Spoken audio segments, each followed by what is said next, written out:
Hi there, welcome back to another video on systems of linear equations. And in this video, we're going to focus on solving systems of linear equations by substitution. If you haven't had a chance to look at the other videos in this playlist, you probably should. They include an introduction to systems of linear equations and the three methods for solving them.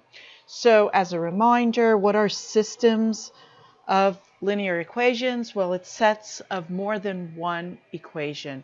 But when we're looking at a system of equations, we're looking at equations that have the same variables.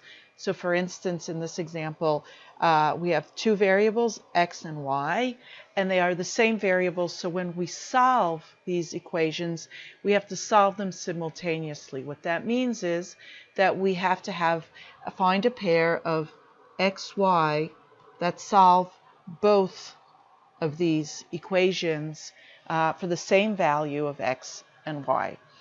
And again, there are three basic methods for doing this.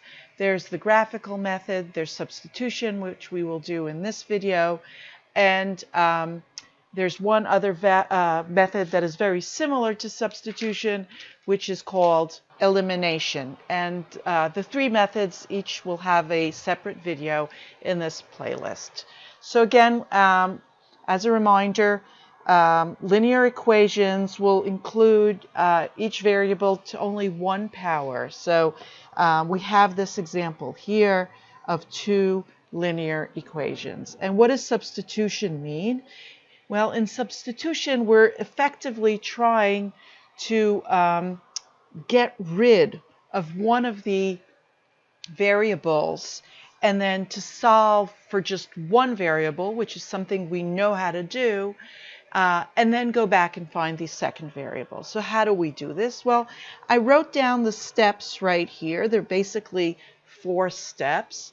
And the first step is to use one equation to isolate one variable. And it can be either one of the variables. So, for instance, look at this top equation. 2y plus x equals 6. So let's try to isolate x. What does that mean? It's our usual thing when we want to solve an equation. Let's subtract 2y from both sides, and we get 2y minus 2y, which cancel, right? So we get x equals, and on the right, 6 minus 2y. So if we knew what y was, we basically isolated x so that we can figure it out. But we don't yet know what y is. So what is our second step?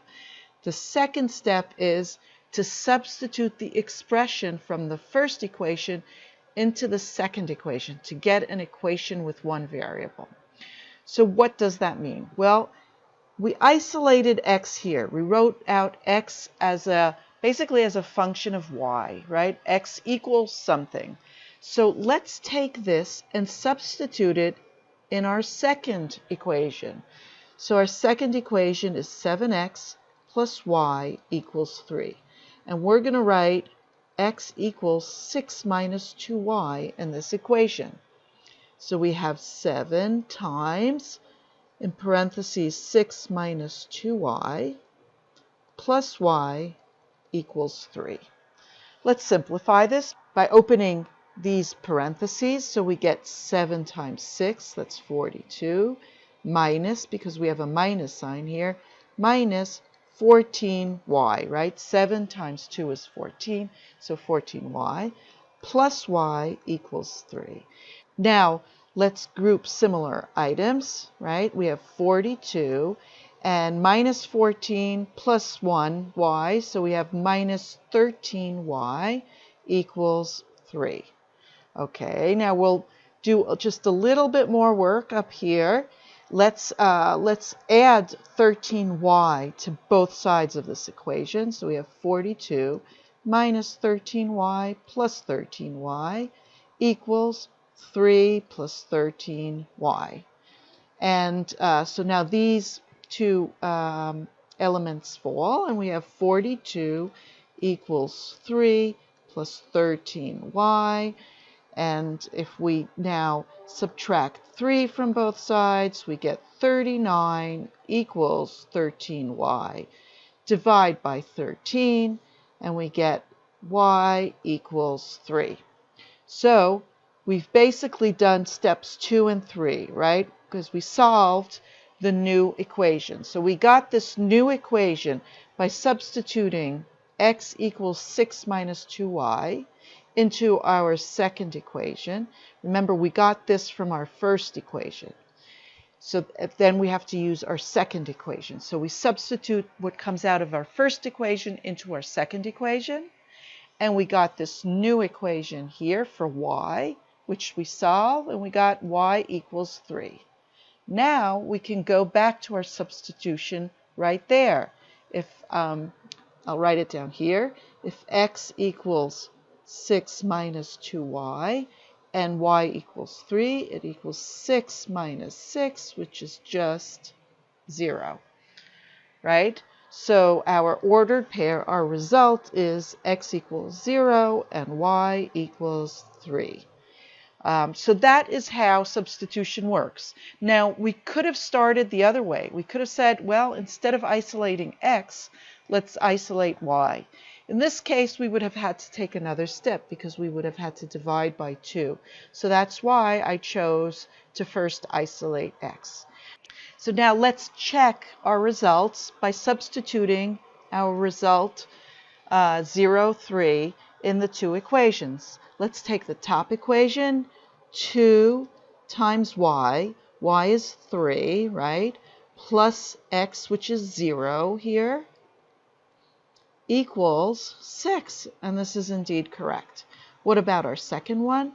We take 7 times 0, right? X is 0, plus y is 3, equals 3.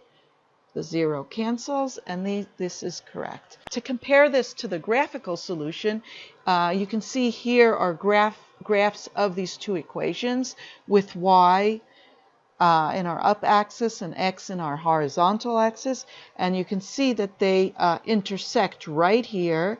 And if you haven't seen the video on graphical solutions, take a look, but essentially the graphical solution is given by the intersection. So, it shows again, we have x equals 0 and y equals 3. So it's the same result. So I hope this was a helpful video to you. If it was, please like, and please watch the other videos that show the other two methods of solving systems of equations.